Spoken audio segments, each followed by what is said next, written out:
Hola. From the west side. It is me, DC, the Purple Diva. And welcome to Not So Random Chat. Happy Friday, everybody. I hope everybody out there is having a wonderful evening. I know I'm planning to have one.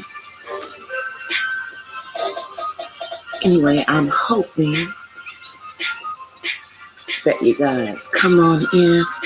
But in the meantime, I got my theme song playing for you. I had a good day. I did another pop-up. I keep doing those. They're fun to do, though. And when I do the pop-ups, I'm always on camera. Hey, J-Dog. What's up? Happy Friday.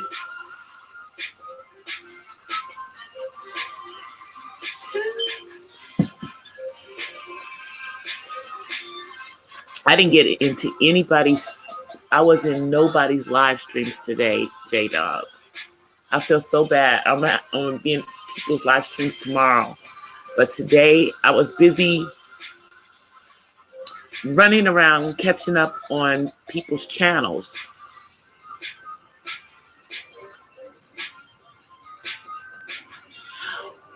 Wow.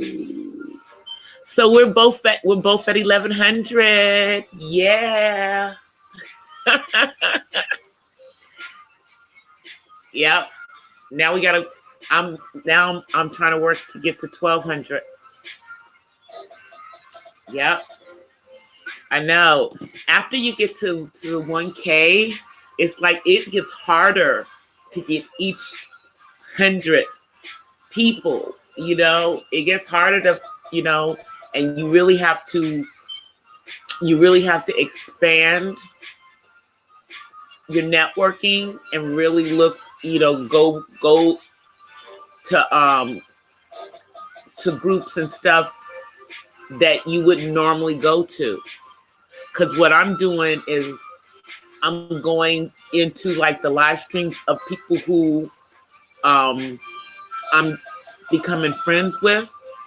And then that gives me more live streams to go into, even if they only have like 2 or 3 people in them. But by going and supporting their live streams, then hopefully, eventually they'll come and support mine. Exactly. I mean, I have friends that are in Africa. I have friends in Europe. I have friends in the Philippines. I have friends in Saudi Arabia. The only place I haven't like is maybe like in Russia or in China. But I know China has such a restriction on social media that might be why. Hey, Matt. Happy Friday night.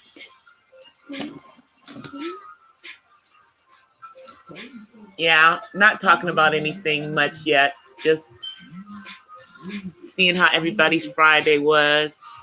And then just talking about, getting to know more people on YouTube. And I did not do any more reading in the Robin Crawford book today.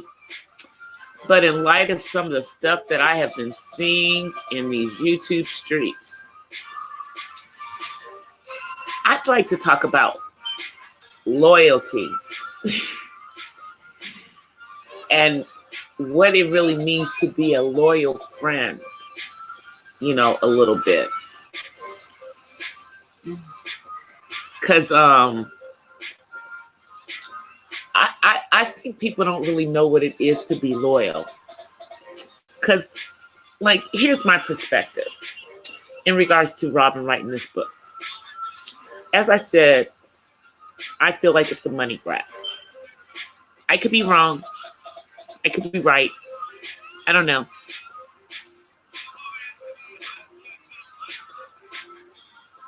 I know they're shiesty. I know. All I did was listen to replays of live streams, and one of them was on, somebody that I follow. I'm in their live streams and everything, and some of the stuff that came out was disturbing, but I'm not that close to anybody on YouTube. I don't know these people. I don't know these people. If I've never met you offline, I don't know you. That's my philosophy. That's my philosophy. And unfortunately, I'd say especially in the black part of YouTube, unfortunately, it's a lot of people acting crazy. And then I would just say on some of the bigger channels, people are out here scrapping and lying on each other. It's crazy. I've been in several chats in the last 2 days where it came out that somebody other than the people that people thought was doing all of the stuff was doing all of the stuff. And people were twisting scenarios. Like, don't you people have a life outside of YouTube? Don't you have friends that are not internet friends? And it's the only thing that you can do in life is go on the internet and try to destroy people that you don't even actually personally know. I don't get it. YouTube is supposed to be a place that is, fun for us, where we're supposed to get knowledge, where we're supposed to be able to network with other YouTubers, and learn from other YouTubers, But I guess you got to watch your back with other YouTubers.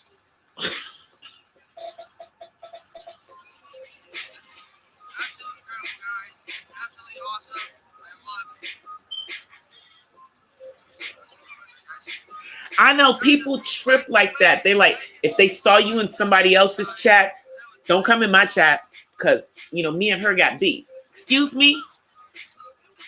I'm just a subscriber. Who am I? And I'm actually another content creator. So what? It's like, this how y'all act? Yeah, let me just stay over here in my world and deal with the people on positive vibes. It's just sad that kind of stuff is going on, because instead of elevating each other up, people are trying to tear each other down. On a social media platform where you're a content creator, your content should be original content. Your content shouldn't come from talking about other YouTubers. It shouldn't. I mean, if that's where your content comes from, then to me, you're not a content creator. You're not. I mean, you can have an opinion about, like a lot of people have opinions about all of the different, all of the different women in the mom life that, are single moms. A lot of people have opinions about that. But if all your channel is about one specific person in that area, or all of the women in the area or something, then then maybe that's not original content, unless you can come up with some kind of spin on it. You know what I mean? But if all you're doing is talking about somebody else on YouTube and what they're doing and what they're not doing, or talking about their family, or God forbid, bringing their kids into it in this, when things are going on, especially with all the stuff that, all the changes that we're having to go through with YouTube, I don't get people who do that kind of stupid stuff. It's not productive. It's not healthy. But as I said before, you do find that there are people, unfortunately, on YouTube that have issues and need to be in therapy, and some of them need to be on meds. And if they're not on their meds, they start acting out and acting stupid and doing, stupid stuff. But I'm here for positive things. It just saddens me to see that kind of stuff going on. It just really saddens me.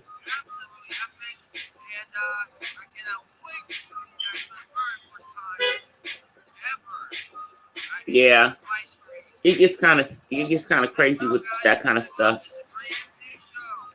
and that's why, I like the channels I like, and now you just got to be careful whose live stream you go into as to what kind of crazy stuff is going to be going on, unfortunately. And it shouldn't be like that. You should just be able to go into live streams, be able to network with other people, learn things, and move on. Yeah, it's just, what is wrong with y'all?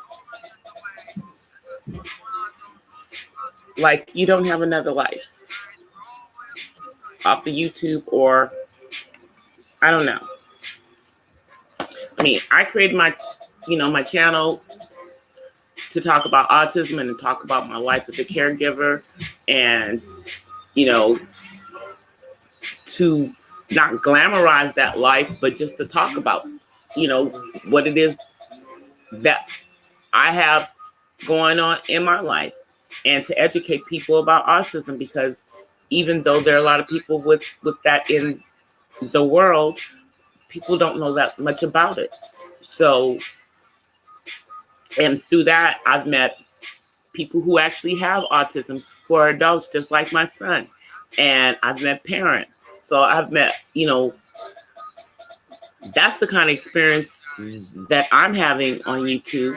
And then, I have these nightly chats, and I get, to talk about opinions. I get to put up panels. We talk about all kinds of stuff. This is the positive part of YouTube, But, the way that I see it, people do take things personal. And I'm like, this is YouTube. It's YouTube. It's YouTube. I mean, it's just like, just like you don't put all your business on Facebook, you don't put all your business on YouTube. You don't get that close to somebody on YouTube. You don't. If you don't know the person off the platform, then it is what it is. This is just an internet friend. And you treat internet friends like internet friends. I know, and it's not even, it's like content creators doing this stuff. It's like, are you here to make a channel to try to have something that's monetized because you have content? Or are you just here for drama? I mean, because I don't think that there's going to be a whole bunch of drama going forward on this platform. That's not quality content. Celebrity gossip, okay, that's one thing. But drama between YouTubers, that's not quality content.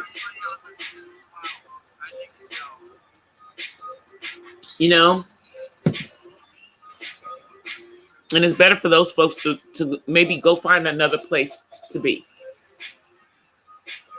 Because if you take stuff personal on YouTube, then, I don't know, how are you handling real life? How do you handle real life?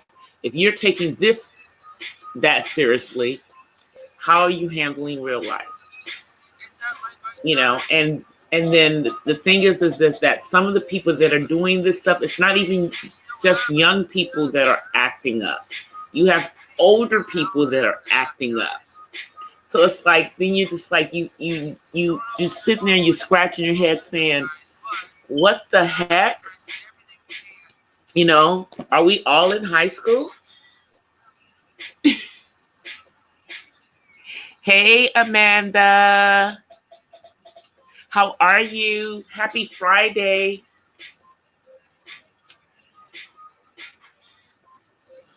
But I'm glad, you know, but on that same premise, that has to do with, you know, whether people are loyal or not loyal. Because then you can throw it back to Robin Crawford writing this book. 7 years after Whitney's gone.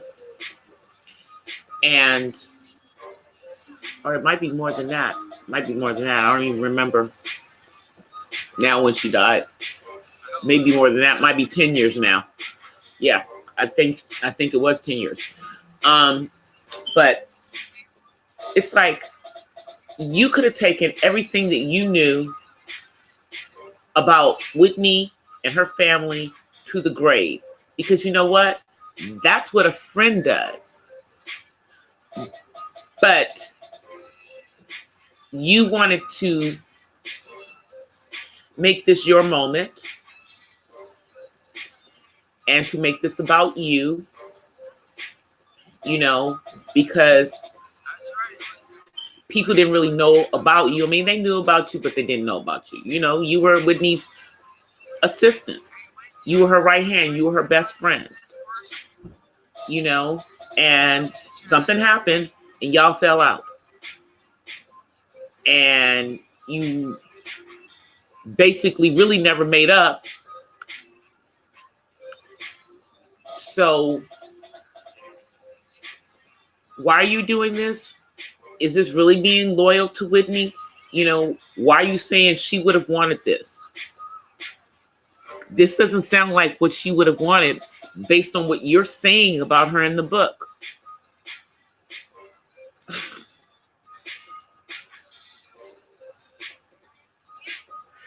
Nope. I don't even use my real name on here, okay? I'm DC. And that is my real nickname, though. Is my real nickname. Those are my real initials. You know, but, you know, I mean, I've shown my son on here, but my son's an adult. And people only know his first name. They don't know nothing else. You know, YouTube is big. You'd have to really know me, you know? So, and I'm not stupid enough to put that information out there. You know, why would I do something stupid like that?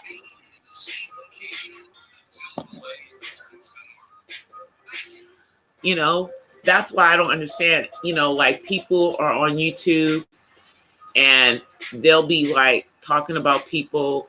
And I know there's the back chat, but then, you know, people are like really, they get on the phone.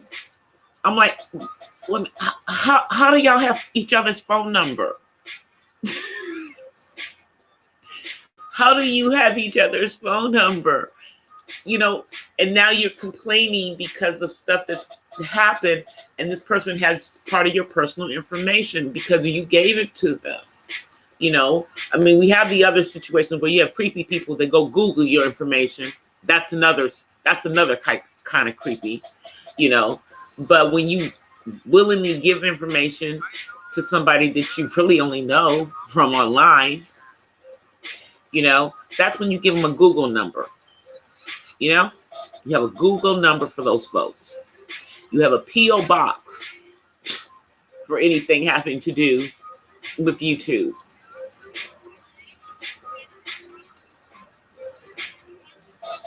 I'm just saying, it's just the smart way to do things so that you don't put yourself in a situation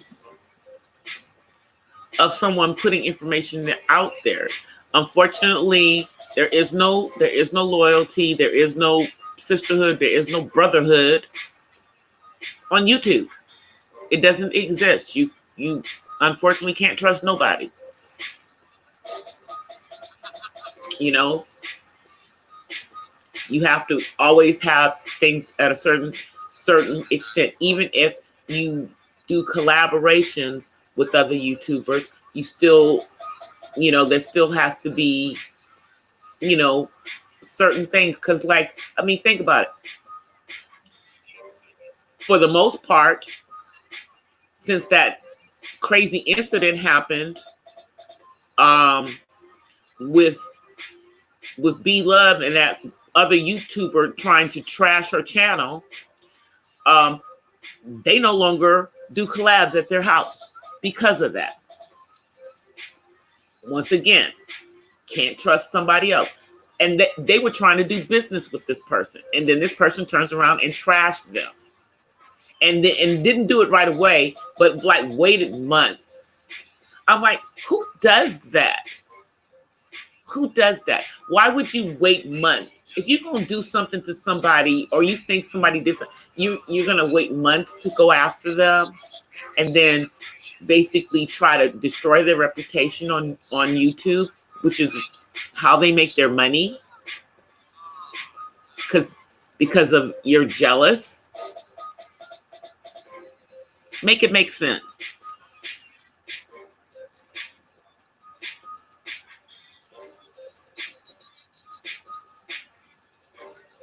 Oh yeah. Yeah, you know, that girl. She need to be doing something else. You know, I don't know. Maybe she needs to have her, you know, like Tasha K said, maybe she needs to have her own YouTube channel and be a blogger. Cause yeah, she's on one. But then the real tried to come down on YouTubers. And I'm like, y'all need to go sit down somewhere. Talking about YouTubers need to give up their sources and everything. And I'm like, no, they don't, because a lot of times they have the real information, because the mainstream entertainment gossip won't publish it. So, you know, I mean, and a lot of these YouTubers that do the entertainment gossip, they do a lot of legwork and a lot of research to make sure that they are with correct information, and it would not be to their benefit to give up their sources any more than you would ask TMZ to give up their source. If they give up their source, then they're not going to be able to get the information anymore.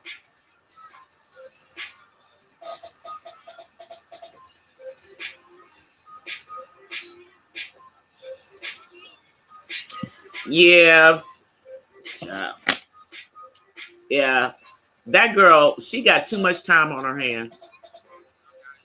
But if she came at me, I'd make sure that a crazy butt knew that D Smoke's mother is one of my friends. You know, since she knows him because he won that show.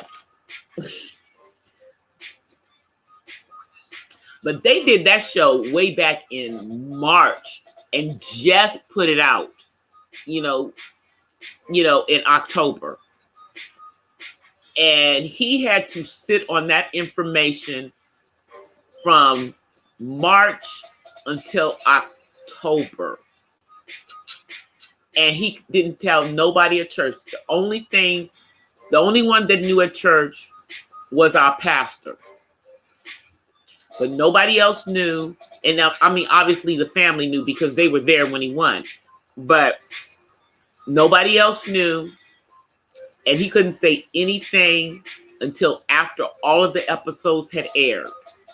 Because they were under, a strict non-disclosure.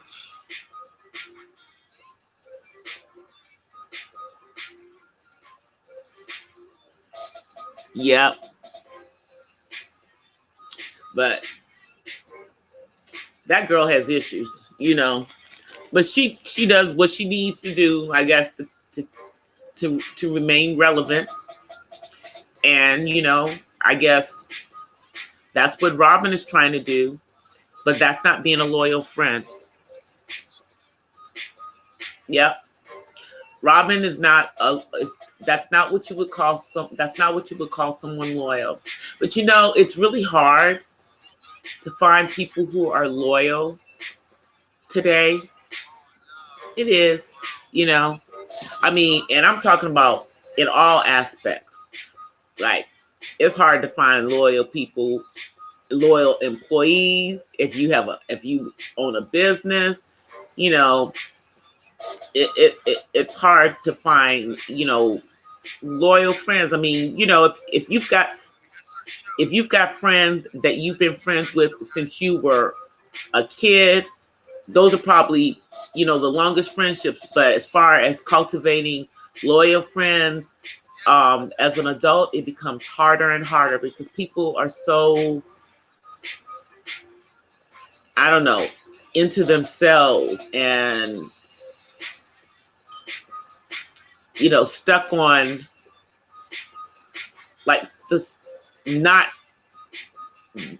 real socializing. I don't know.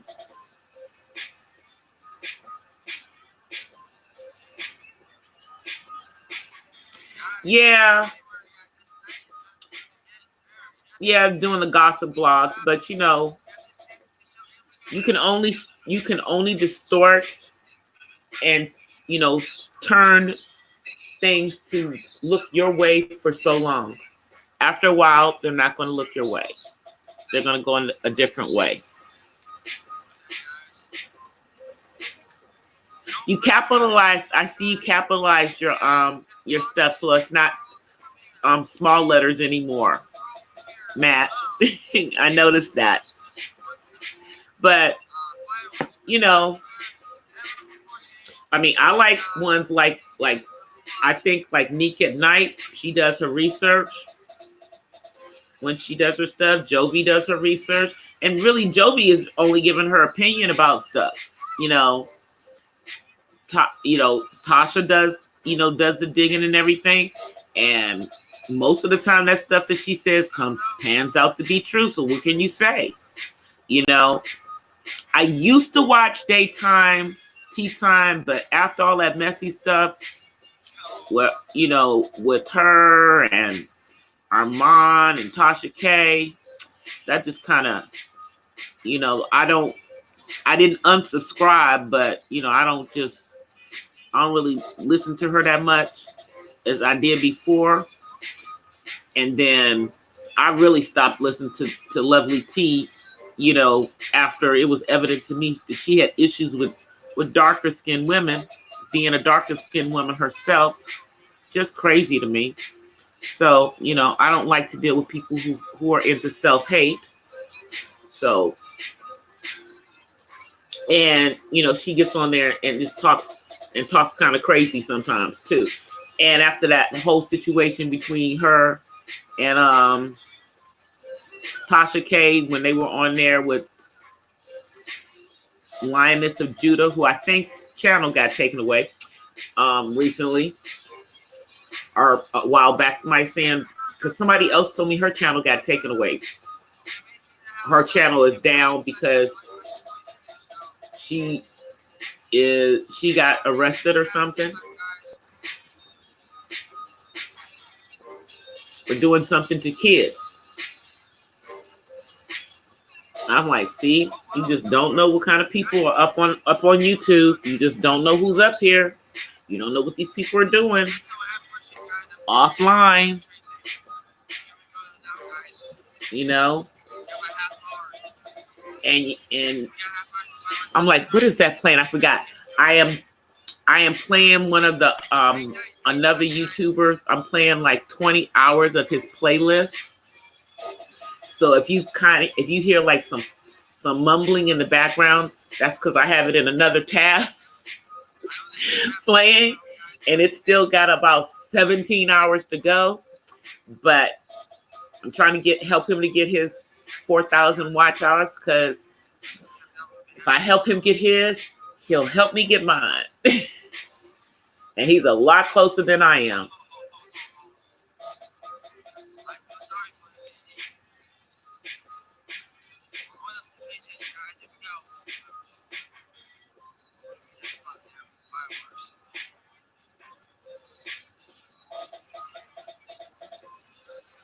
Wow.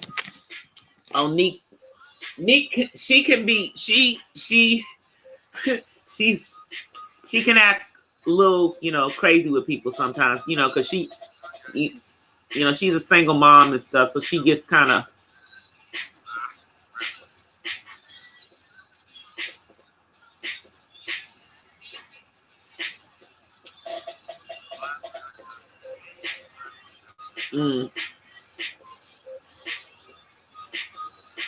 Yeah. Yeah, she's out here in Cali. I mean, I know the area she lives in. Ain't nobody caring where that girl lives.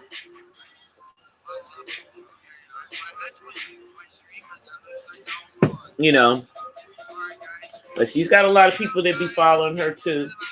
She's not as big as, some of the other ones are, but I think she's got like almost 200,000 subs.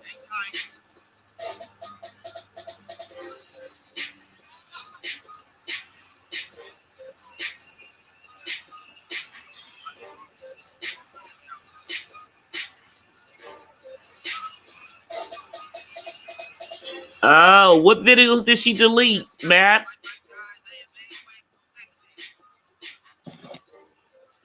I be listening to people be calling into her show and stuff. She has people from all age ranges that subscribe to her.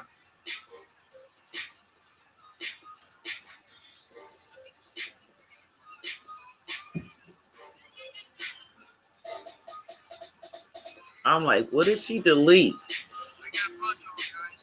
Because she usually don't act crazy with her subs.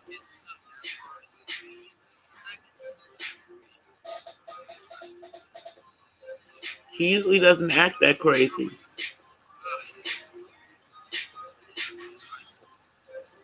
But I have seen a couple of times where she did go in, but it was because the person was acting crazy with her.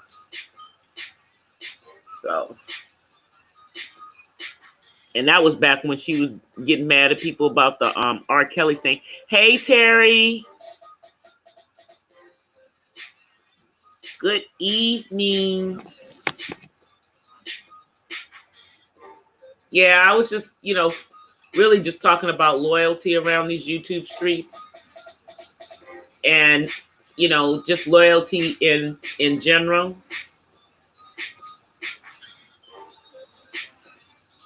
Just loyalty in general. Because I know you haven't, I know you weren't in a couple of these crazy live streams, but I've listened to the playbacks of a couple of the crazy live streams.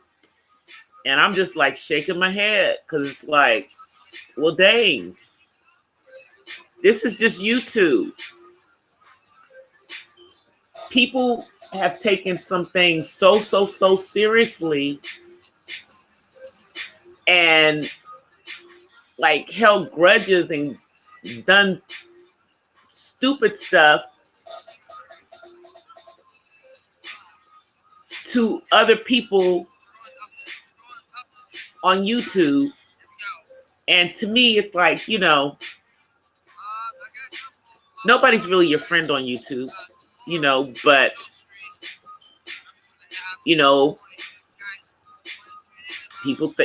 people thought that they had sisterhoods. People think they had brotherhoods, but that's all BS. You don't know these people. They're on the internet. You've never sat down and actually talked to them. What the what? It's like you can admire them from afar or whatever.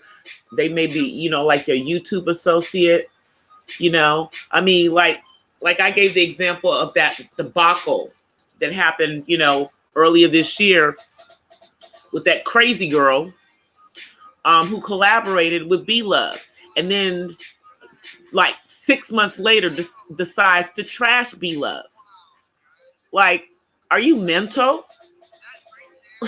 What are you doing? And why did it take you 6 months to do this? And after that, now B-Love doesn't do any more collabs at her house. You know, if she's doing collabs, they usually, they have like a studio to do them or some other place. Because, you know, now she's like, well, you know, these people can't even know where I live because, you know, I'm trying to help this person and this is what they did.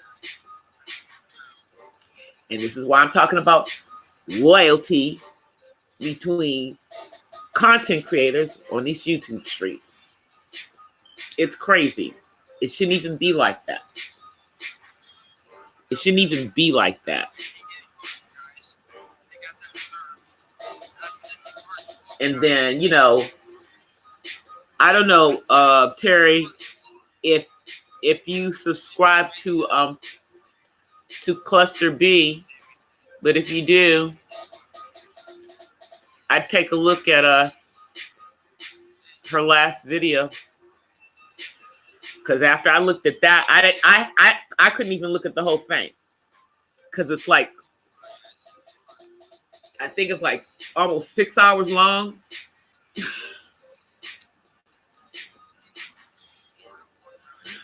Yeah, it's fun for me. It's fun for me because I don't take this seriously. I take it seriously from the perspective of I want to give knowledge and I want to get knowledge. And I don't want to put out anything false in regards to, you know, what I came on here to talk about, which, you know, which is autism, you know. And so I don't put out things that I, you know, in regards to that, like the thing about the vaccine. Even though it's not widely known, I can point people to other channels that have talked about it on YouTube. I can point people to you know, to CDC information, all kinds of stuff. But when people put out things that can damage another person off the site because, I don't know, they jealous of you, they jealous of that of that other content creator, or, you know, or they feel like somebody disrespected them, you know, or somebody put their information out. So now you think, well, I'm gonna make sure their information gets out, you know, or just, it's like, why put that kind of negative energy out? Why even deal with that type of negativity and negative energy? That's not why we're supposed to be on YouTube. YouTube is supposed to be a fun haven for all of us. Exactly, Matt. I'm grown. I'm too old for that BS, you know? And it's just unfortunate, you know, because some of the people who are perpetrating the BS are older people. It's not just young people. It's across the age gamut. You know, it's just unfortunate. Hey, Ice. How are you? Hey, Godani. Exactly. Exactly. I'm all about the positive stuff. It just, you know, just saddens me because, I mean, it's, you know, I wish I could say it was on one side of YouTube. It really wasn't, you know, because I went into a couple of other communities and it was crazy stuff going. I'm like, what is going on? Is the moon still in? Are we still in that Mercury retrograde? Are we still in that? Has that not ended? You know, or did that unicorn shower, that we couldn't see that was out in space? Did that affect, people or something? Because the negative stuff, it just seemed to be not in just one area. It just was all over the place. Yep, exactly. The wrong kind of Kool-Aid. I'm here to make friends and be happy. I don't take this personal. This is the internet. I don't know nobody on here personally. I only know what you show me on your channel, or what and that's fine. It's like, and I'm not gonna be, trying to go find some stuff on somebody if they said something about me. Who cares? They don't know me.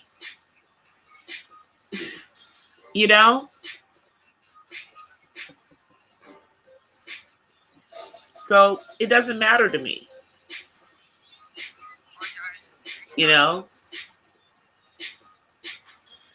And to be perfectly honest, that's not quality content. If that's what you're putting out, it's not quality content. It's not. And I doubt seriously that it's going to be what they're going to be looking for. Because again, they want quality content. What's the definition of quality content? Well, I don't think it would be drama, trashing other content creators. I don't think any advertisers are going to want to put an ad in that type of video. I'm just saying.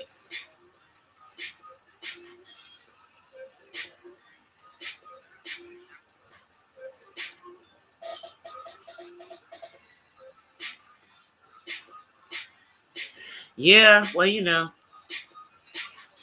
I just try to be myself. It's always best to be authentic. It's always best to just be who you are. It's always best to not come on this platform to cause drama, or to be in the middle of any drama. It's not even about, having up white flags. It's just about, respect other content creators, on their grind. Let them do what they're doing. If you don't like what they're doing, don't subscribe to them. Don't watch their channel. If they're talking about you, so what? If it's true, if it's not true, it doesn't matter. Nobody, it's like none of us are that important.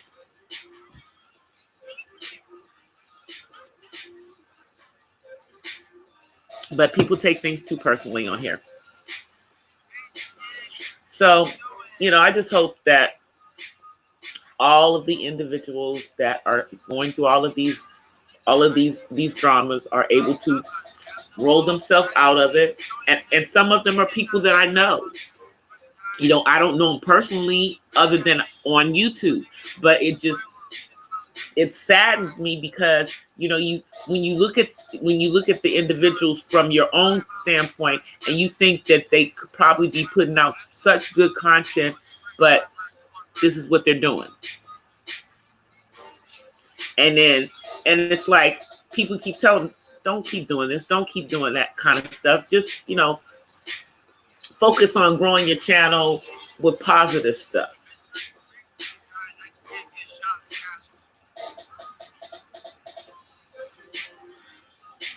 Exactly. That's what I'm saying.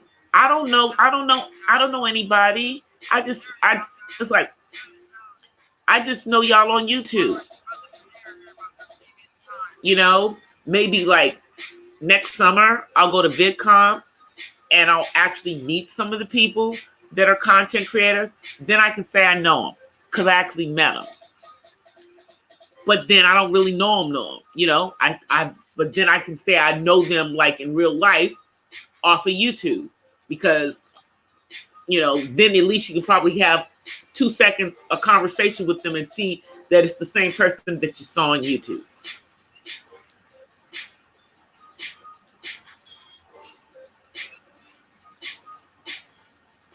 I know, I know, and I figure that that's why my live streams are like a chat, a not so random chat, format.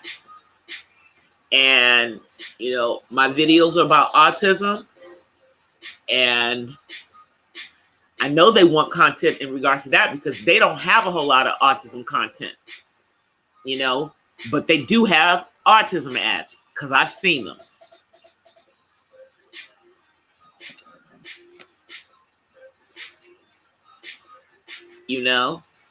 I mean, but I think they're really just, they don't want anything that's negative. Negative stuff is not what advertisers are going to be looking for.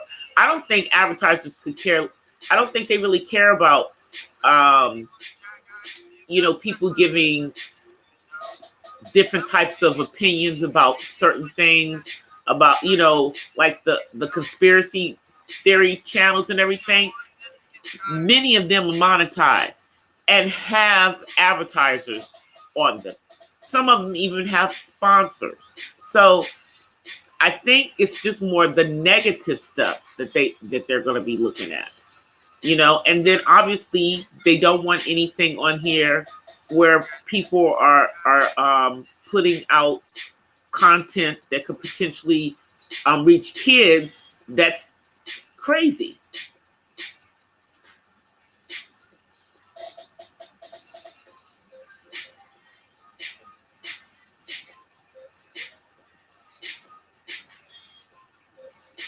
Yeah, I'm like, exactly.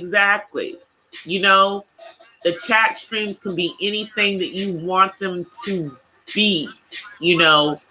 I commend the ones who have their live streams as growth streams. That's wonderful. And all of but the reality is that every live stream is a growth stream, because every live stream that you go into, you may meet somebody new, and you may find somebody that you want to follow or who wants to follow you. So that's pretty much across the board as far as that, but, I think that YouTube is just really looking, they want the platform, even though it's being, built like from people all over the world, they want it to be a global platform that can compete with your Amazon and your Netflix.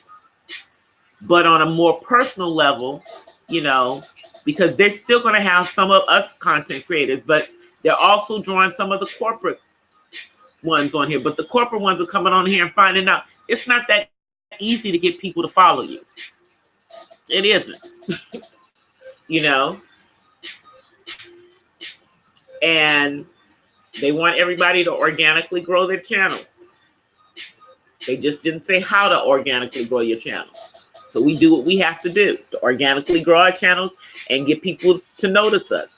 And that means it's going all over YouTube and in all the different corners, and, getting to know people all over the place that have all kinds of interests. And what it does is it expands your horizon, expands the things that you might be interested in. Hey, Angel.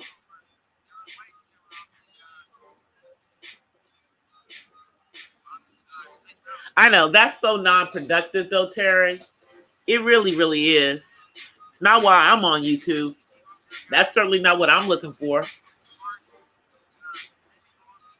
Because outside of me being a content creator, YouTube was always a place that I would go to look for entertainment. I would look to, find out how to do certain things. I'd find out about, different subject matters, like a video library.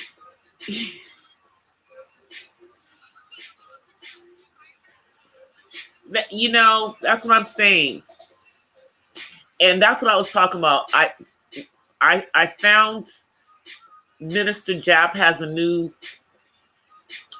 he has a new channel that's called Say No to Single Moms.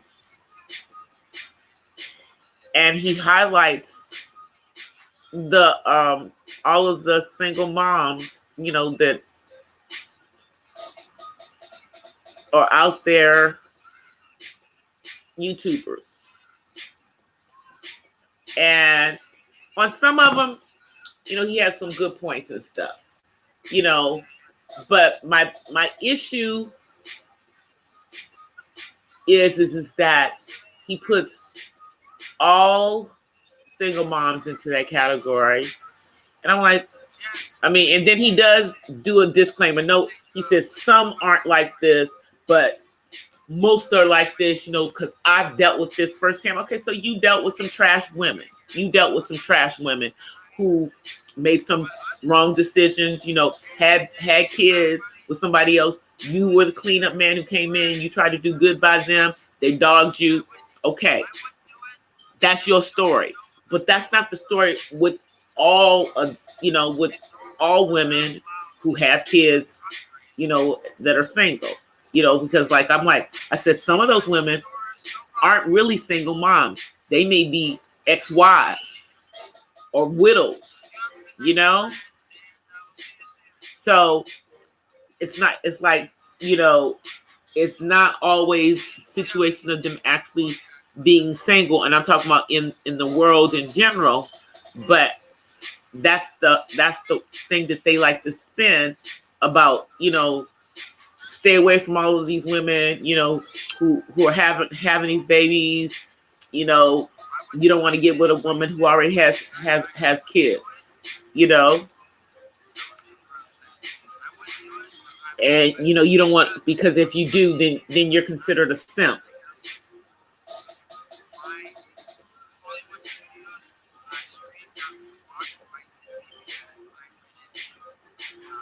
Exactly. You know, heck, I didn't want a man, you know, when I was getting ready to get married, I didn't want to get with a guy that had kids. I didn't have no kids. That's how I felt. And I didn't get with somebody who had kids, you know, but after being married and now being divorced, you know, that's not an issue for me anymore because obviously I had a kid. However, you know, I always make a point, you know, to let people, you know, including my ex-husband. I'm like, I'm not your baby mama. I'm your ex-wife. I'm like, because I said, that's what our scenario was, you know. And that's one of the reasons why, even though we got divorced when my son was, you know, relatively young, that I kept his last name all the way through my son going to school, because I didn't want those people acting, you know, kind of, you know, looking sideways if I don't have the same last name as my son. Because even, you know, in that situation, they make assumptions if they think that you were not married and you have a kid and you're at the school meetings, which is crazy. It's such a stereotype.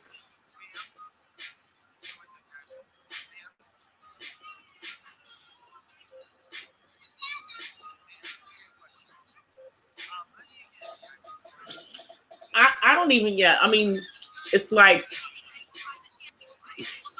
I don't understand the red pill guys. I don't understand them, you know. I don't understand the hate and disdain, you know. And not all of them are like that. I mean, some of them got a woman, you know, but a lot of them don't. And they like to profess that they're single by choice. Okay, if you say so.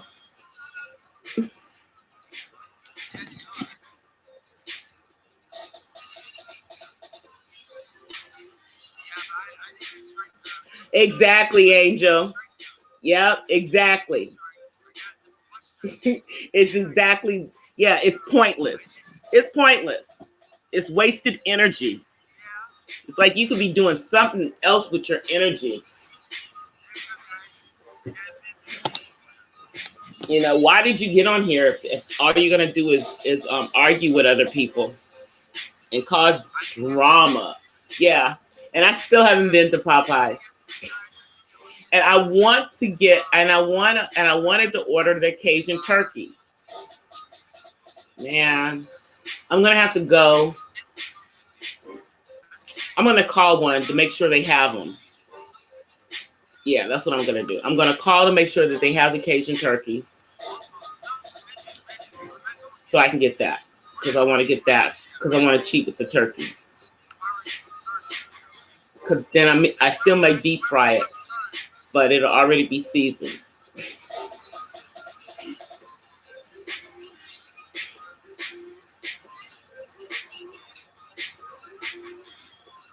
But I'm like, I don't have time for that. I don't even like to be around people who push my buttons to make me be that way. I try not to be a combative person by nature, but I'm not a pushover, and I'm not going to let you walk over me.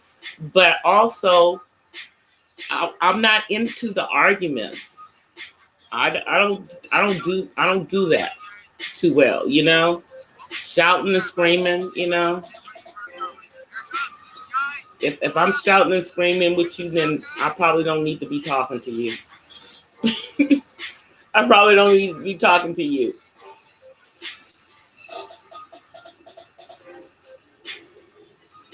Yeah, and they disrespect each other though too. That's the thing. It's like, you've done something to disrespect these other people, so now they're already turned up on you when they get to you because you disrespected them behind their backs. Then they have the platform, and then they have the back chats. It just gets crazy. It's like, what's the purpose?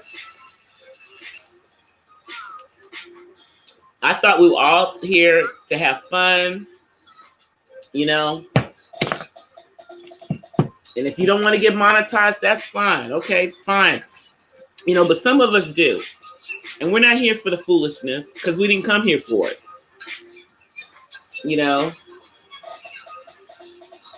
I mean, it's like, and the sad thing is that a lot of the people that do that, they take that foolishness, they have it on both YouTube and on Facebook, or Instagram. They do it on multiple platforms. It's like ridiculous. It's like, I think you have too much time. Clearly, you have too much time. And it's like, if you have all that time for the negativity, then just think what you could do if you spent that same time doing something positive. If you spent that same time creating, quality content that came from you.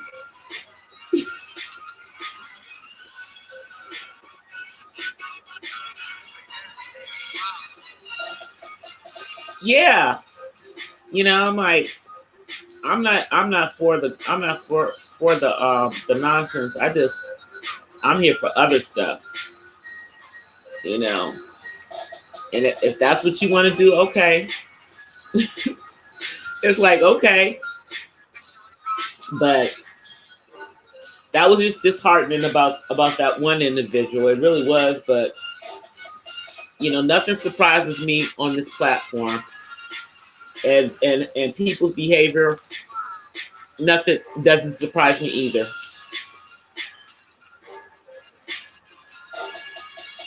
I just, would hope people would find a different way to act. Because it's truly not productive.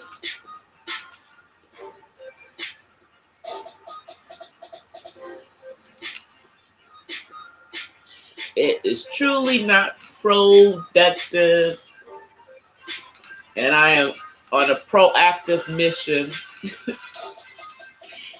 to be one day monetized. So I'm on my mission.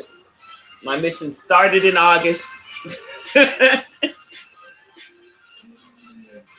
And it's going to continue until I get there. But I don't have a problem with growing the right way, because then at least I know that when, you know, that when I do get to that point, I didn't do it with, you know, disrespecting nobody else on the platform. You know, I'm not gonna be, you know, one, you know, I'm not gonna give people anything to talk about. There's nothing to talk about over here. It's like there's nothing to talk about over here. My life off of YouTube is boring. So, okay, you know, I'm a caregiver. I take care of my son with autism. I work, you know. I mean, you know, I live a normal life, you know, and I'm not going to glamour it up and glitz it up for YouTube. What you see is what you get.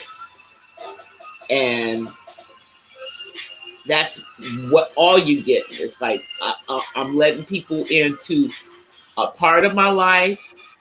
You know, I love doing, you know, the panels and getting on here and just chilling with you guys and stuff, and just, you know, learning so many different things about a lot of different things just by having a conversation.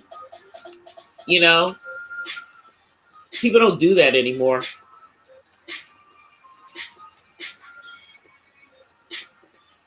You know, they're too much busy looking at the drama.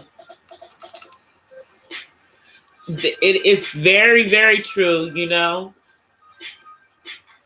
It's very true, unfortunately. But you got those egos on the other side too. You know, and that's why I stay in the middle. You know, like when I go on, what's his name? Like on TR Nairi, when I go to his growth stream and just chill out in there. I mean, he's got people from the United States, from Canada, from the UK, from all over Africa, from all over the Caribbean, from the Philippines, all come through that chat, you know. And when you go and look at these people's channels, when you go look in their chats, when you look at, you know, the live streams, these people, everybody is just trying to have, you know, have fun live streams, or they have a silent live streams, or they have, you know, do the games or whatever they're doing in their live stream. But they're not in there arguing. As a matter of fact, if you come in and you try to do that kind of stuff, even down in the chat, you get kicked out. Bye. If, you know, that's the way it works.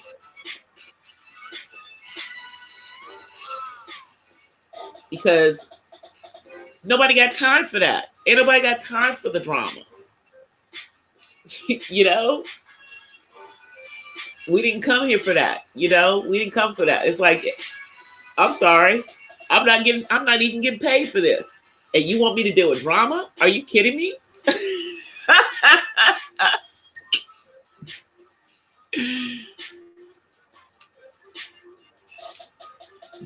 Exactly. You know, I don't need to be relevant to the world. I only need to be relevant to whoever needs to get whatever it is I'm talking about. Period. That's it.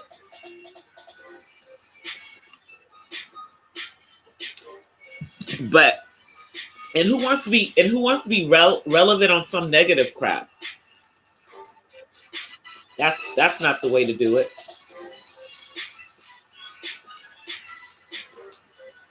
Hey, Red Outdoors official. Shouts out to the Philippines. Thank you for coming through. See? Told you guys.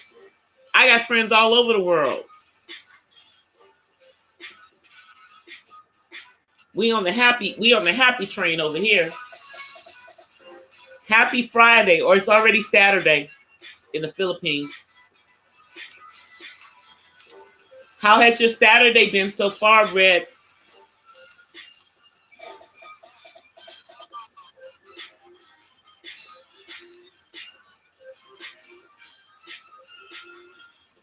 How has your Saturday been so far? Are you in the Philippines? How has your Saturday been so far today? Hopefully you guys have good weather.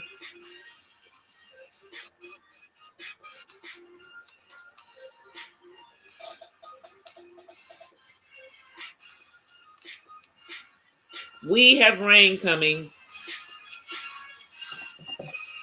This week coming up, it's going to be raining for half the week. I think I'm going to make a stew this week before the holiday that nobody that I know celebrates. But before that day off, them 2 days off, yeah. I think I might go and get the ingredients and make a hearty beef stew with potatoes and carrots and green beans, all fresh. Yeah, I think I'll do that like at the beginning of the week.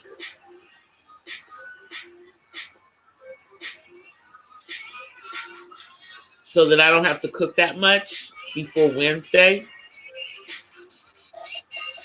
Because I'm going to start the cooking for Thursday on Wednesday night.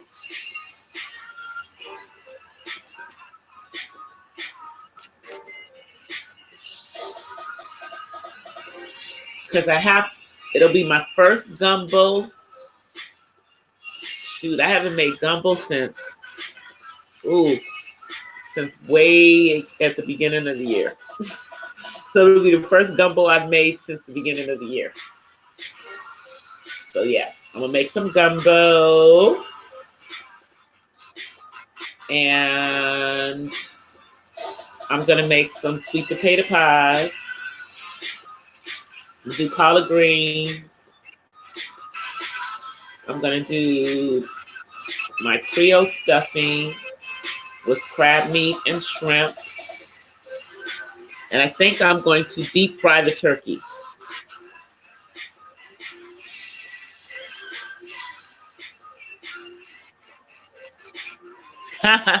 Yep, collard greens. And I may do some, no, I'm not gonna do those. I'm not gonna do that. Yeah, that'll be too much. Because it's only gonna really be me, my son, and then, anybody who stops by, because people know I cook. so they may stop by, but just gonna be chilling, especially if it's gonna be raining. I'm really not gonna be doing nothing. I'm really not gonna be doing anything, except being around the house. But I probably will definitely live stream that day. Because for a lot of people, that's just another day. So since it's not going to be like a whole bunch of people coming through here on that day, I might take advantage of that and do more live streaming than normal. Yeah, I know. I have the thing too. It's just in the garage. I just have to bring it, up to the to outside my front door. And the one I have is an electric one, so I just have to, plug it in into the house. But it's gonna stay outside the front door. And I just gotta go get the peanut oil. But it doesn't take that long to deep fry the turkey, and they come out so good, guys. Yeah. But if I do one, I'm gonna have to do two, because if I do one and my sister finds out that I did one for myself, and I didn't even bother to even think about her, it's gonna be some problems. So I probably will deep fry two, but she'll have to get the turkey, because I'm not buying two turkeys.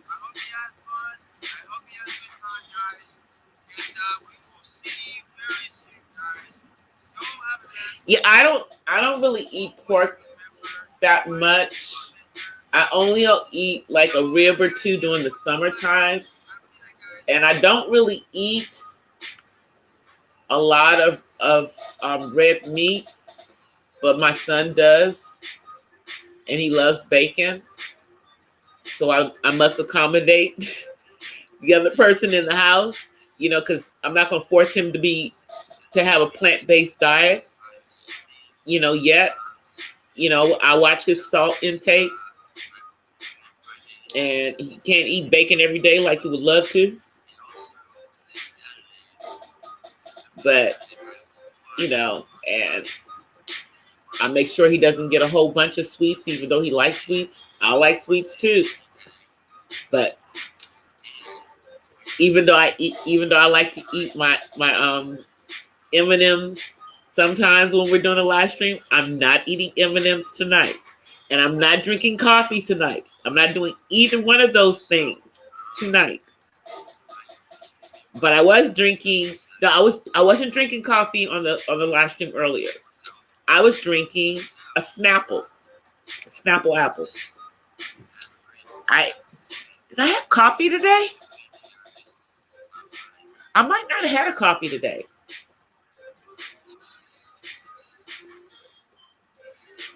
Yep, I might not even have had coffee today. I've done the Cornish hens. Where I just get like two Cornish hens and do those instead of a turkey.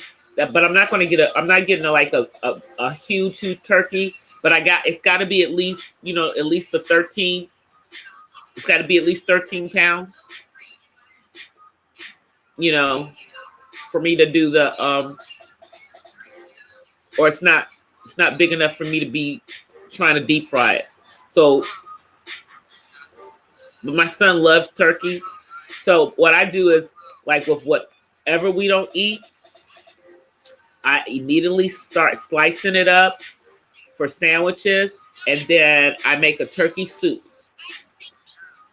Because I don't put the turkey back in I'm not putting, that whole thing.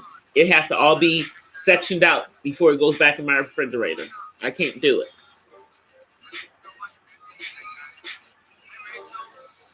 Yeah, I know. I don't even eat turkey that much. I really don't. My son loves chicken, but but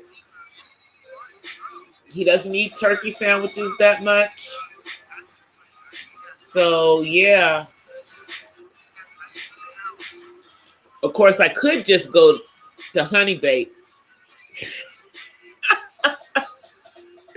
and just get like the smoked turkey and just get like a half and be done with it, and not even deal with doing a turkey and just do everything else. Just do that. I could just do that. I guess it'll depend on if they have the Cajun turkeys this year. Since I haven't been like within a mile of any Popeyes, literally, since I knew those chicken sandwiches came back at the beginning of the month. But when I go get, that's right, when I go get my nails done in the morning, there's a Popeyes by that place. So I will find out if they have the turkeys in the morning. If they do, I'll just buy the turkeys in. And if I do that, then I won't do the Honey Bake. And the Honey Bake store is over there too. See, so I can take care of it tomorrow. I'll figure it out. I'm sorry, Matt.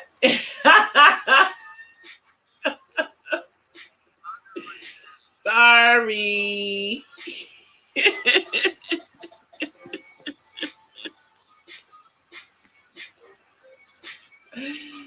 I am a urban gourmet, Matt. I can cook. I may be a skinny girl, but this skinny girl knows how to cook.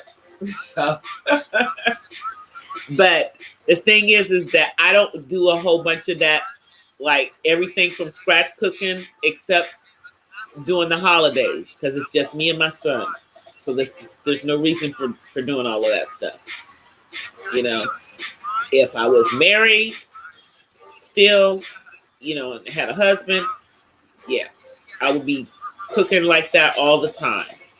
You know, because I don't like skinny guys. I tend to like guys that are bigger and they have bigger appetites. So, you know, it is what it is.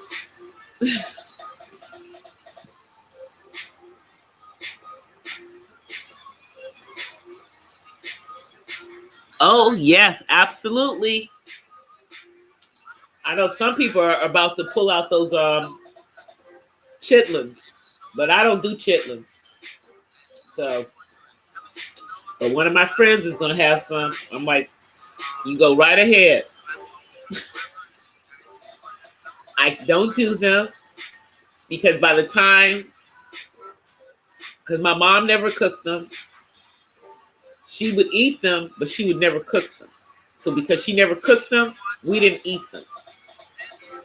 And by the time that I tried them, I already knew what they were, and I just couldn't do it. I tasted it and I was like, no, I'm good.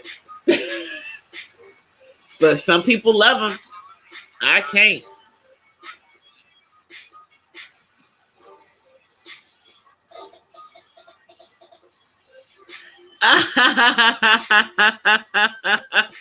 Y'all are so funny.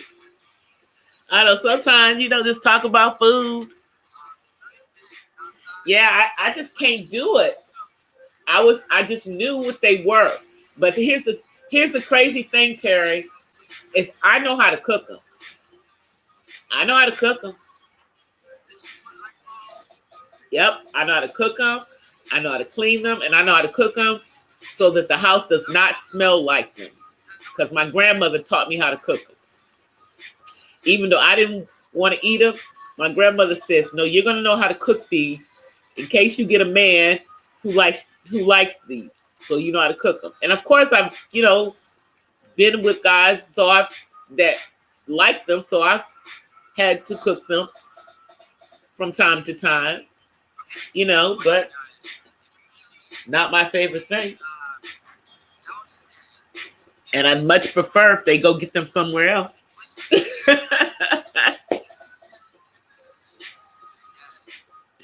That's what I'd much prefer.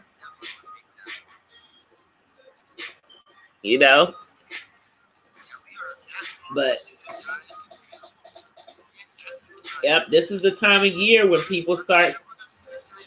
we all start to gain weight, because I start cooking a lot more and baking between this time and the end of the year. This is when I'm nesting and I'm cooking a lot and baking stuff a lot. My son loves this time of the year because he gets me to make a whole bunch of stuff. Oh yeah, that's right. I forgot. Gotta have some mac and cheese from scratch.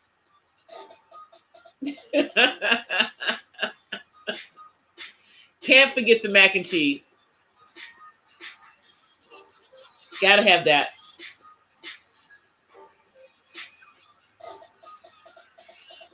Gotta have that. Sweet potato pies, candy yams,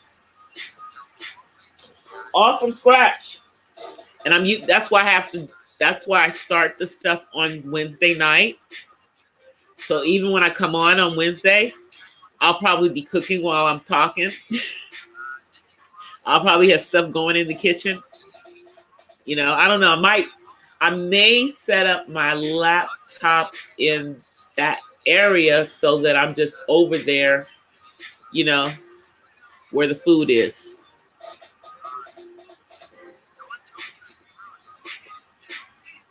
Yeah. Yep. I go into nesting. Shoot, it's cuffing season. I need somebody to cuff.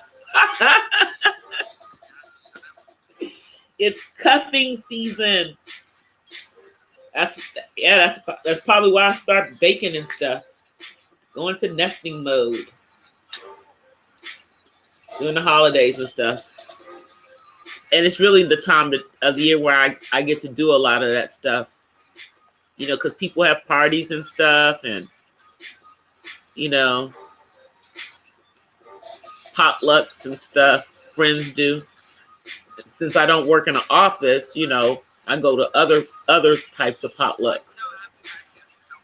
You know, for the impending holidays. You know, but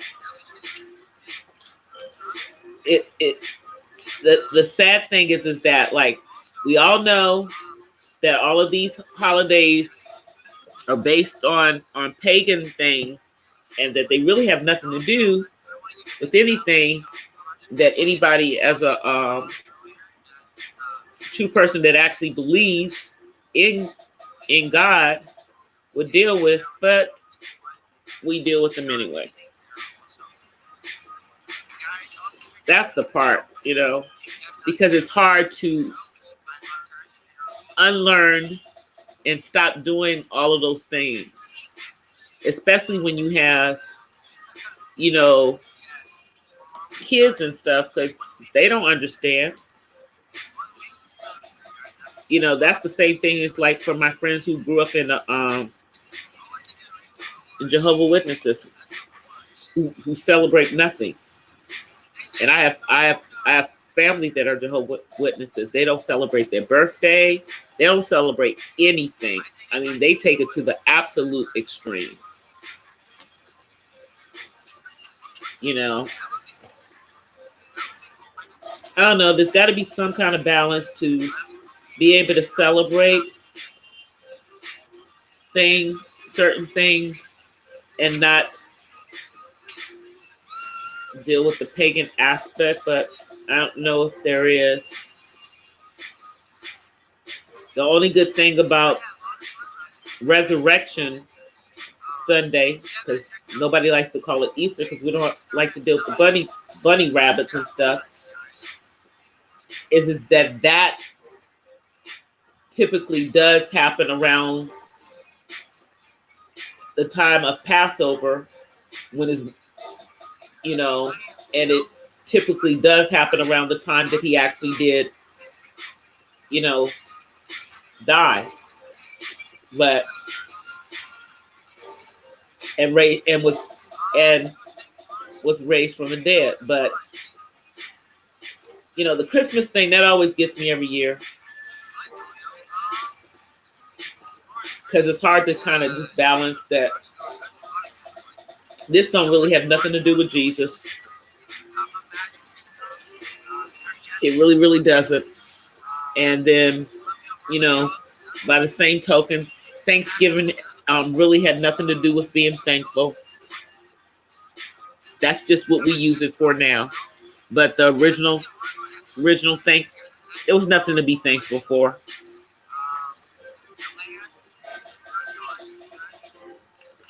You know?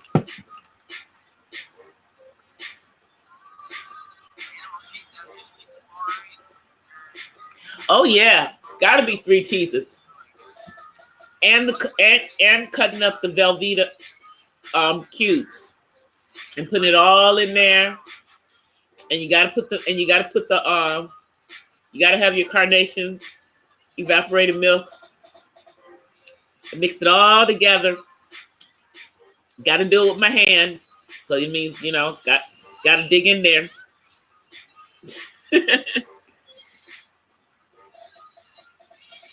Yep.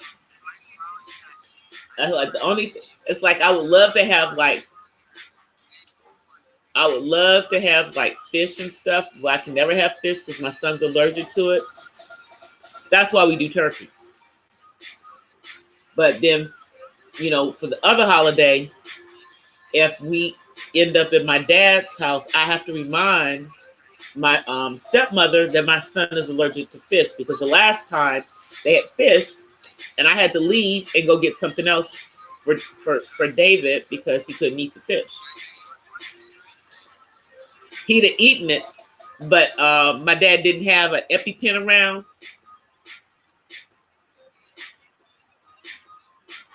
And I wasn't going to deal with the swelling. which happened. I think that his allergy to fish has gotten worse as he's gotten older. And I'm pretty sure it has something to do with the mercury in the fish. It's something in fish. It doesn't even matter where the fish came from. It could be freshwater fish, or a fish that came out of the ocean. Doesn't matter. Fish, any kind of fish, gonna make him swell up. But the scavengers of the sea, like the crab and the lobster and the shrimp and the scallops, oysters, he's fine with all of that. Can have all of those things. Has no problem with them. That's why he loves gumbo.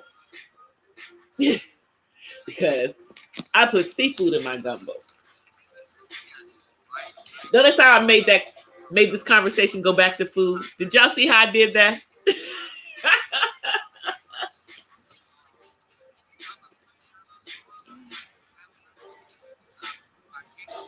Oh yeah, you gotta have the Velveeta. You gotta get that big block. And you gotta cut it into the little cubes to put in there with the macaroni. And you gotta use the elbow macaroni. Yep. Ooh, I might make a peach cobbler. Y'all don't get me started. I was like, don't get me started, because see, this is the time of year where I'll think about making all those kind of things, because I don't make them any other time of the year. Just because, I don't make time to make them. But somehow I find time to do a lot of stuff around now. And it helps me. It's like, it's therapeutic. Yeah, no, I don't know how I suddenly I just brought it on back in there. Yeah. Ooh, a deep dish peach cobbler. My mom used to make the peach cobbler. Oh, my mom's peach cobbler was off the chain.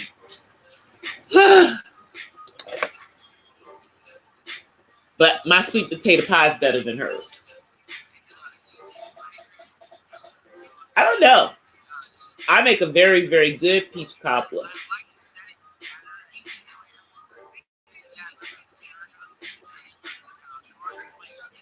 So I might have to make a couple of those. My son won't mind being a guinea pig.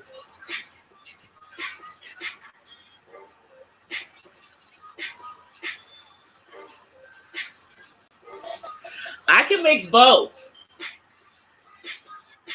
I usually make a banana pudding for Thanksgiving. So I might do the banana pudding,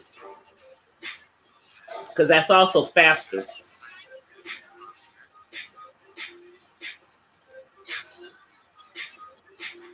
Peach cobbler from scratch takes longer. And I got a lot of stuff that's going to be going in and out of the oven. So, yeah. It's going to be hot in my kitchen. But, yeah, no, I'm just going to make a couple of things. So I got to think about everything that's going in the oven. So I definitely going to probably have to do the deep fry the turkey. So it'll be the only thing that doesn't go in the oven. And I'll do that on Thursday if I do that. And if I decide to deep fry the turkey, I think I will videotape that and put it on my YouTube vlog. Because I'll probably make a vlog for it. Even though I'll live stream, I'll probably also do some vlogging. Because I think I'm going to get my son to help me with some of the stuff. I'm actually getting ready to get him to help me put together a little garden. I'm going to help him do some gardening. We're going to do some urban gardening. We're going to plant a couple of vegetables.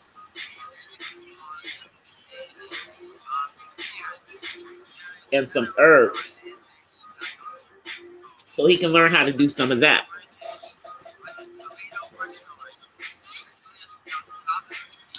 I'm surprised.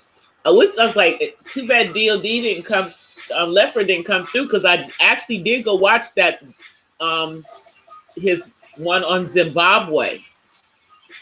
I actually did go and watch it, and I found it was actually very, very interesting because it you know, it was talking about how they took 2,000 commercial farms and gave them back to over, I think they have like over, I want to say 600,000, or was it 60,000 to 60,000? So they turned it into 60,000 smaller farms from 2,000. But the only issue is that they didn't give them the kind of aid when they did that because they considered them like commercial farms. And now, in order to get any types of subsidizing, Trump, our president, wants them to give up their land to get the subsidies. And I'm like, you just don't want them people to own their own land. They fought to get their lands back. I think they should just keep doing it the way they've been doing it. You know, I know it's harder, but the trade-off of giving up the land that you fought so hard to get back, you know, from settlers who decided to colonize your country.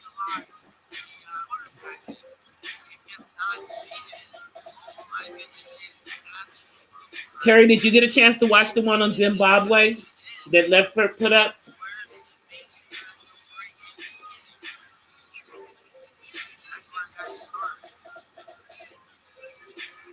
Because that one was actually good.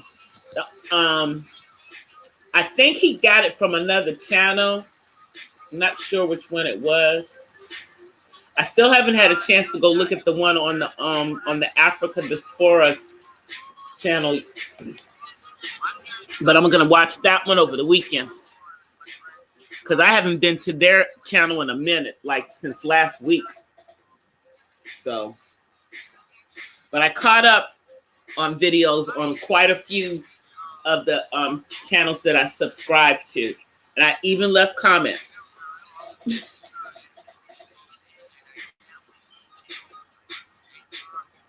Yeah, I think that boys and girls should know how to cook. I don't think it should just be one sex that knows how to cook. I mean, as you can see, there's a lot of men who are chefs.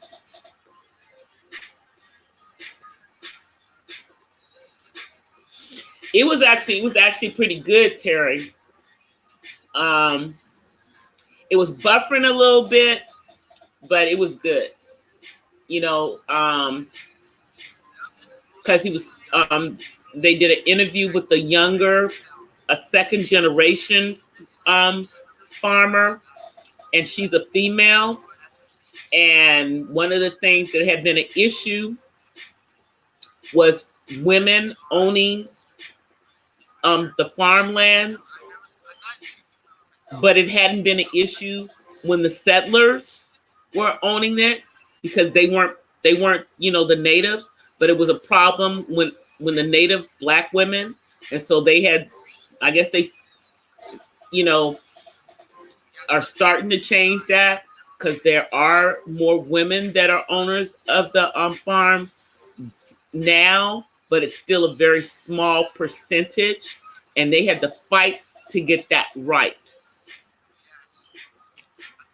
You know, for like a daughter, you know, if the parents only had a daughter, then the daughter wasn't going to be eligible to inherit the land, even though she was the rightful heir.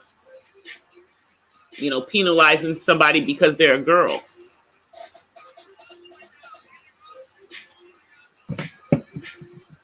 You know, but I know that a lot of the African nations are very patriarchal. So I'm pretty sure it had more to do with the culture that, you know, in that situation than it had to do with them being the natives. I think it had to do with the culture, because I think they may have a patriarchal society, or had a patriarchal society, which is how most societies are. Yeah, he wants he wants them to give up their rights to their land, to get the subsidies, so that some people, so that other people can get their hands on that land again. And yes, it's true that some of the lands there aren't utilized yet, but the thing is that it takes time to develop, you know, the farms back when they didn't have the land for so long. So, you know, but I don't think it's right that they aren't being given the same advantages that were given to the other people who came into the country when they started the farms. You know, that, you know, those 2000 farms, they were given all kinds of training and everything that they're not giving to the natives. So you know, and the only way they get it is if they give up their rights to their land. Excuse me, what?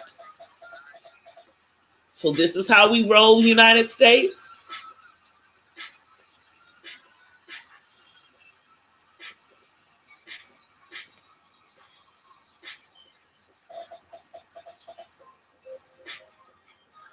He's full of crap. The white farmers came over there and took their land, and now they've taken their land back, and now you want to threaten them about their land so you can give that land back to somebody whose land it's not.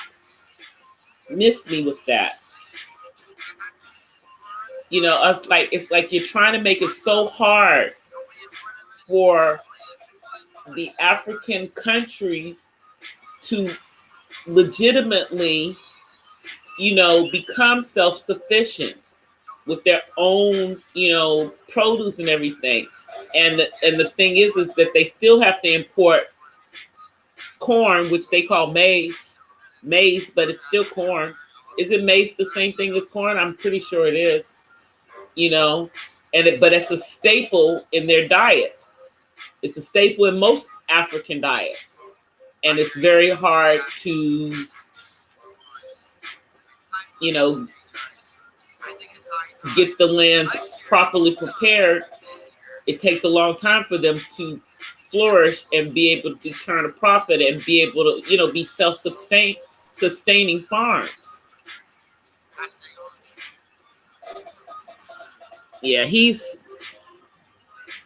I just think, I'm like, it's fine if we're gonna help out, but why do we want to take these people's lands from them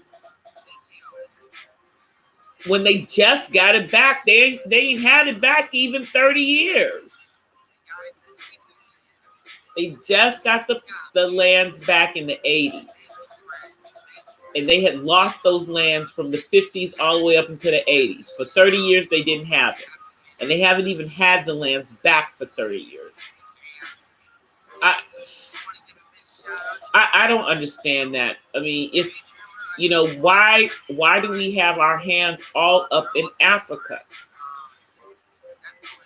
In these countries that are trying to rebuild themselves into the nations they once were. Just don't understand that.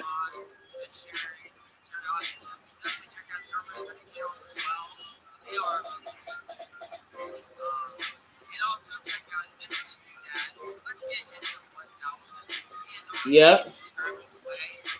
I know it is. It's just, it just baffles me, you know, I mean, because like as we know, certain parts of Africa are obviously thriving, but then you have the sub-Saharan part where they're really fighting to come back and get I mean, they're just getting their lands back in certain countries, and in some countries they don't even have their lands back. They're still fighting to get their lands back.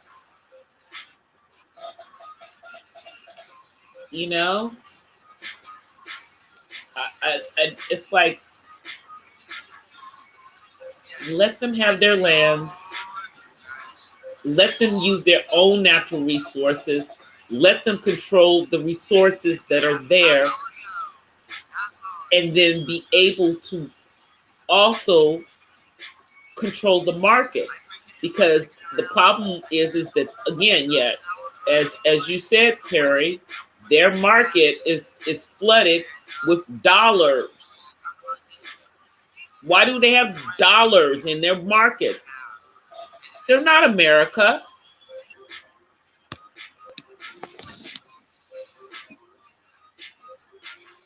Nigeria is so beautiful. They have dollars. They probably have the French francs, or now euros. So they've got all of this other currency floating around. I mean, how does that give them the opportunity to establish their own currencies with their own banks, so that they can have a value, and then I don't know, might be crazy, but actually be able to have exchanges, like the exchange that we have, like stock exchanges. I mean, am I thinking too big? Am I thinking too big, Terry?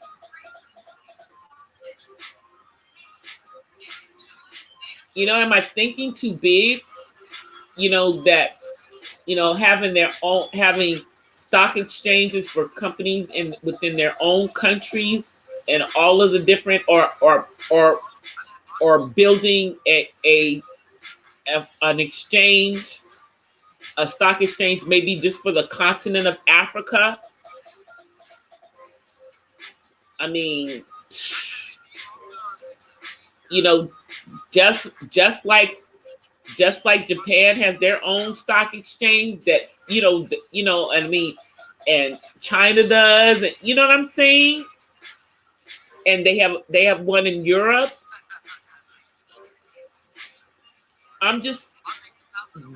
That's something that they would need to have on the continent.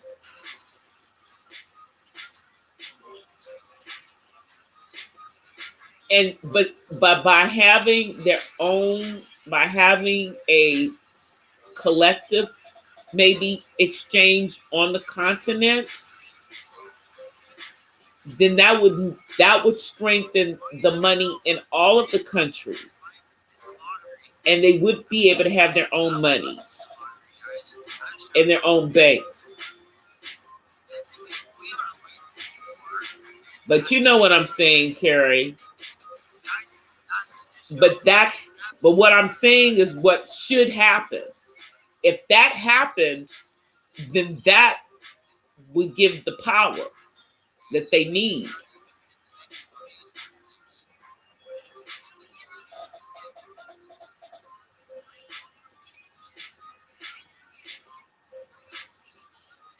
I mean, like what's the point of all of these African men coming to the United States to get an MBA, and then you go back to your countries? Aren't you doing that so you can start businesses, so that you can start to develop things? Maybe I'm thinking too crazy.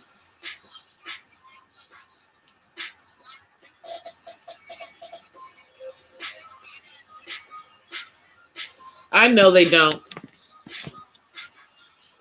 Africa's got to wake up, and I mean,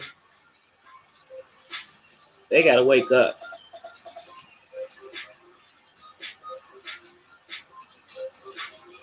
Yep, pretty much. But as you said, it would call for unity and a coalition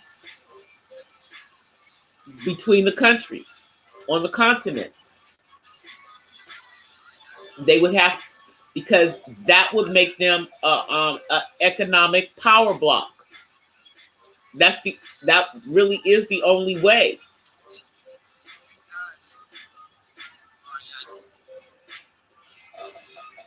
You know, it's because you have countries of different, sizes. Some are big, some are small.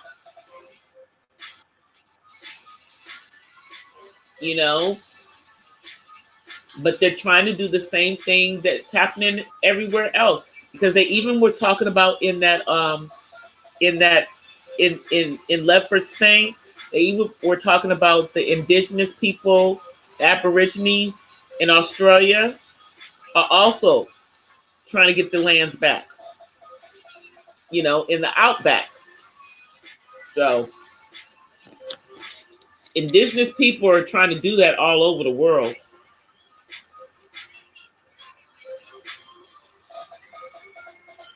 That's good to know, Terry. Yeah, because they have to literally become an economic bloc on their own. And by becoming an economic bloc, by becoming a coalition, they have to become an economic coalition, because that's the only way that they can compete with, everybody else, because Europe is united so that they can compete with, like, the United States and, like, in China, The same thing probably needs to happen in South America too. You know what I mean? It really needs to be like continents organizing.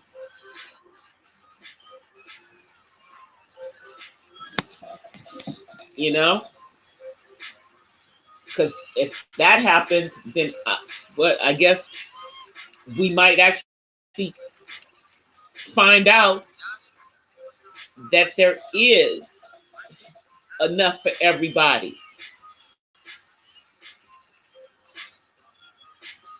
Imagine that.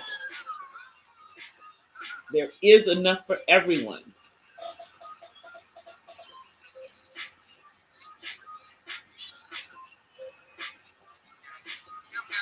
Yep. Because it's a myth that we don't have enough resources. The world, this particular planet, was made with all the resources that we needed.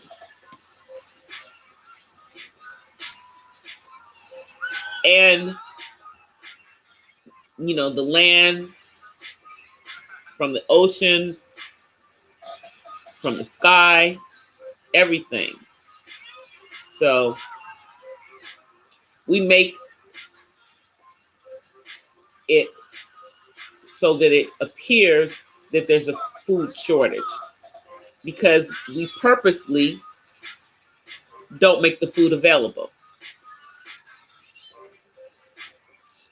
as a country, as a world.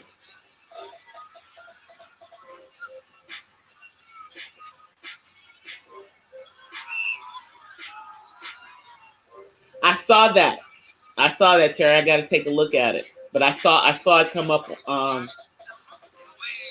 I saw it on your channel. I just haven't taken a look at it yet. But I saw that you had a new video. I saw it.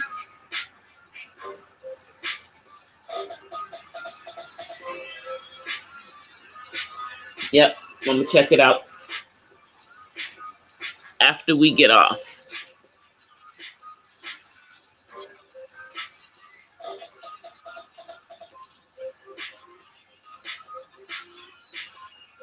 Yeah, I mean,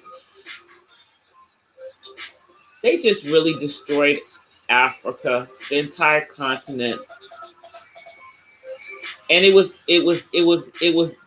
destroyed by design. And some of our ancestors, you know, foolishly fed into it and allowed it to happen. Not all, but some, because some of them sided with and helped the Europeans because it benefited them.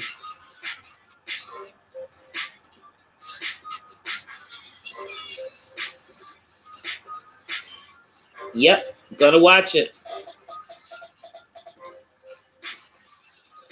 We'll be watching it. Ooh, I'm so glad my son went to bed tonight. Usually he tries to fight, but it's the craziest thing. It's like on Friday night, you know, the night that he don't have to get up in the morning. Man, he's already passed out. He was down here for like a little bit, then he left because he literally had just come in before I started the live stream. That's the reason why I pushed it back from 9:30 to 9:45, because he didn't get here until 9:30. You know, but now he's got a nice haircut. He's not growing a beard anymore. So it's all good over here.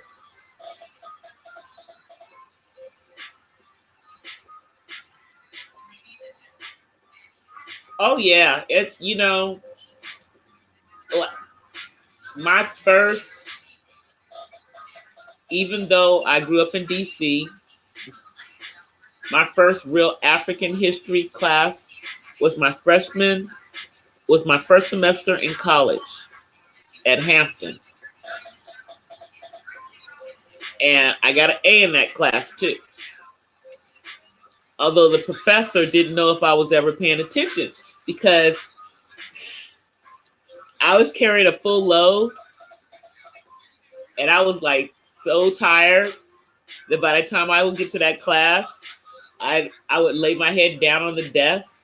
So the guy thought I wasn't paying attention, but I really was paying attention, and I was taking notes because he would be talking, I would be listening, and then I would hear when his chalk would hit the board and he was going to write something, and I'd immediately open my eyes, write down whatever I needed to write down, lay my head back down. But I would read the stuff at night. I went over my stuff, and I got A's on all the tests because history has always been easy to me, no matter what.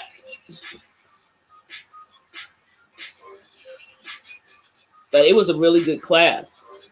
It really was. I think somewhere around here, I might still have one of my textbooks from that class. Yeah, I've taken a couple of like history classes that dealt with like, you know, ancient civilizations. But all of them were in college. They weren't available at a high school level. Now you can get all that stuff on YouTube. I'm like, you can find all the documentaries. All you gotta do is, you know, punch in, you know, one, and then you'll find one you're looking for, and then a whole bunch of them will pop up under it.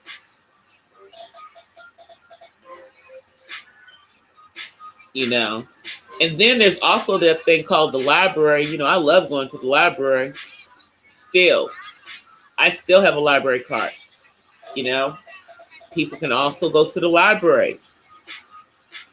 There's tons and tons of books and, you know, and reference books and things that you can either, you know, check out, or you can, you know, take a look at while you're there in the library.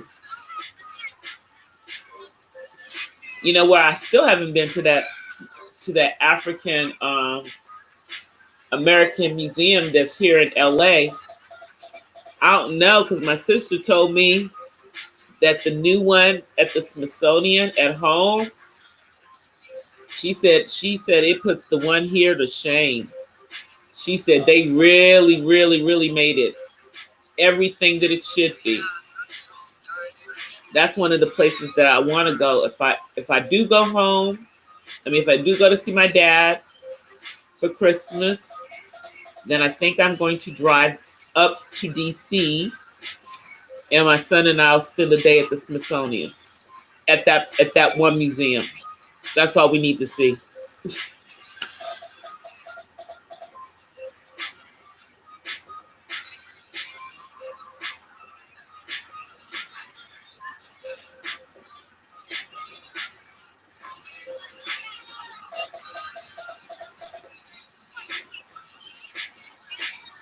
Towards colonial freedom, Kwame. Okay.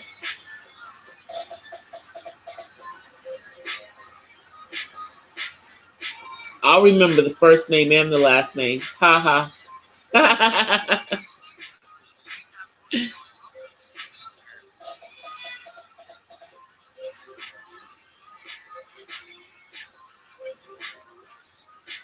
Oh, he's written a couple of books. I'll just look him up on because I have Prime. So I can look it up on my Amazon Prime.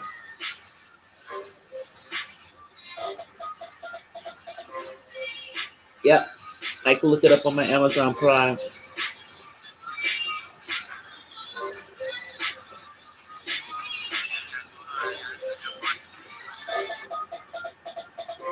Yep.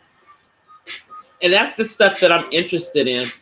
Because, I mean, I've done, like, you know, a lot of the stuff, like because the class I took in college, that was dealing with ancient African civilizations. It was really good, too.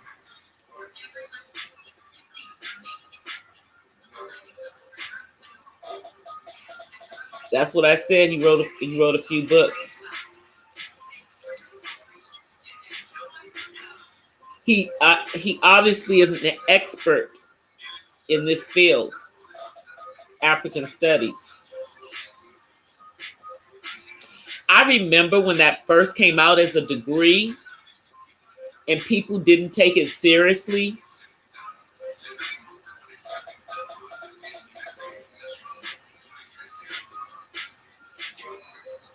And now it's like, you know, it's a full-blown, comprehensive program that people can study in college now.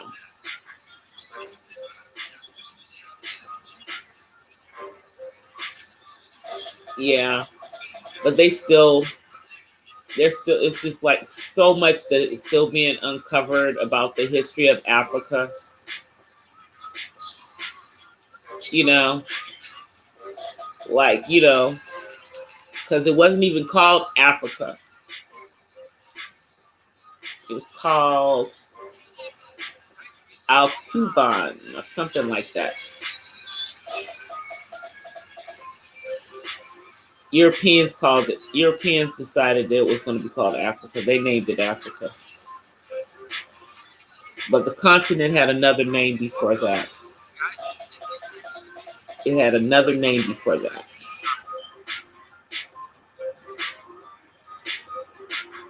"16 books.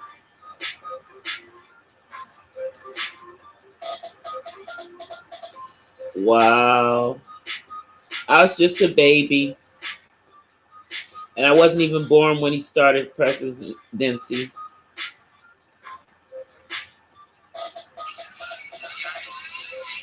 That'll be some perspective. That'll be some perspective, especially if you know, given the time when he was actually president of Ghana.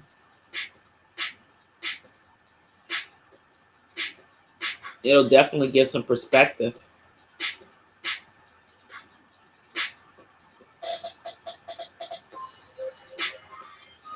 Yeah, I'm gonna have to pick up one. Go on Amazon. Go on my Amazon Prime app. Because sometimes with the Prime, you can get the stuff delivered by the next day.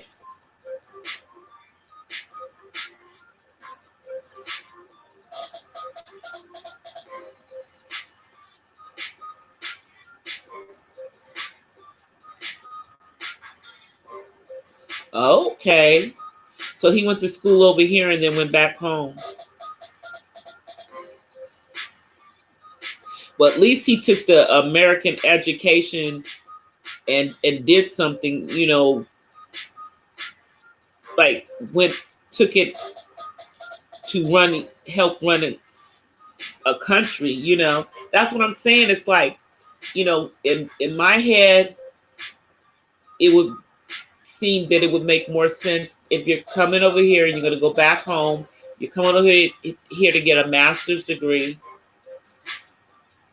and then you take that master's degree, you know, from Yale or from University of Pennsylvania or wherever you're going, you know, whichever business school you're going to, and you take that and you take those business principles, you know, back home and, you know, use them to build something in your home country.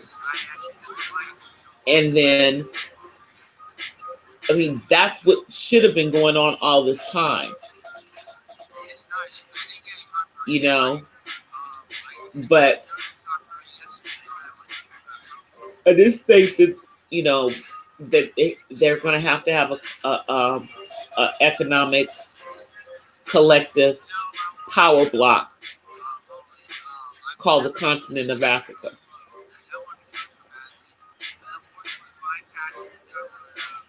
You know,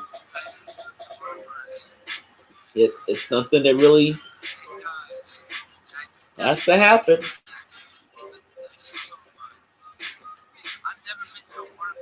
It's the only way that it's the only way that it would be fair.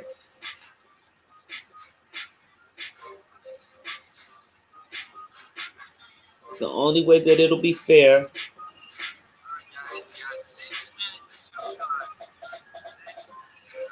Yeah, we're silly. We're silly about that, Matt. I mean, the thing is that other than, you know, like with the Black Wall Street, you know, the certain points in time where we recognize that our dollar stand in our communities gave us power and we could, you know, build our own communities. But they're never going to let that happen again. They killed, I mean, you know, they massacred those people in Oklahoma.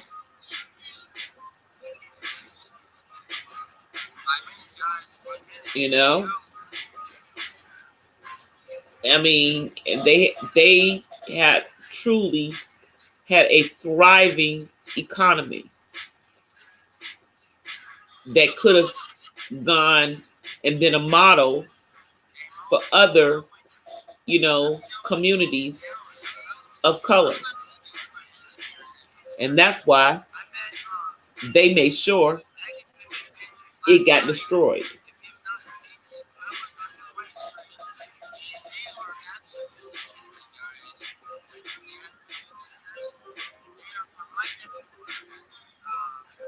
Yep. Yeah, definitely. I definitely would like that. That would be some good knowledge. You know, I mean, because that's one of the things that even here in this country, we as people of color need to be better with financial literacy. You know, we need to know about stocks, about shares, about all of that kind of stuff. We cannot be ignorant of it. We cannot be following the myth that we're not good in math, because I'm sorry, my major was math in college. Not hearing it. And you only have to know basic math to do those things. Hey, better understanding. How are you? How are the kiddos? I hope everything is good. I've been seeing your videos. I left comments and I've seen your comments. Thank you for coming through.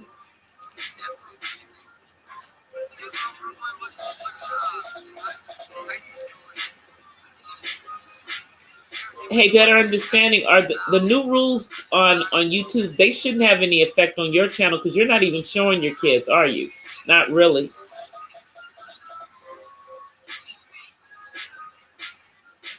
And your videos are definitely geared towards adults. So you should be okay.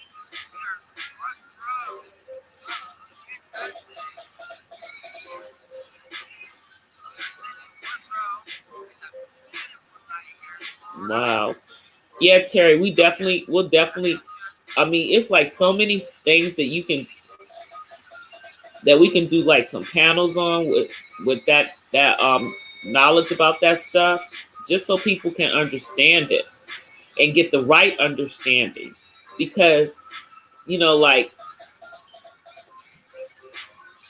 when you get some of the other things that you hear on YouTube and everything, they're so busy, you know,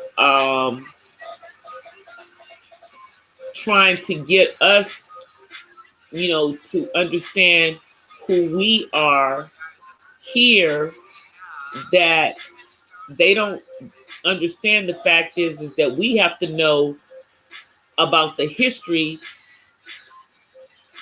you know, the real history of what happened in Africa for us to have a better understanding of who we are here.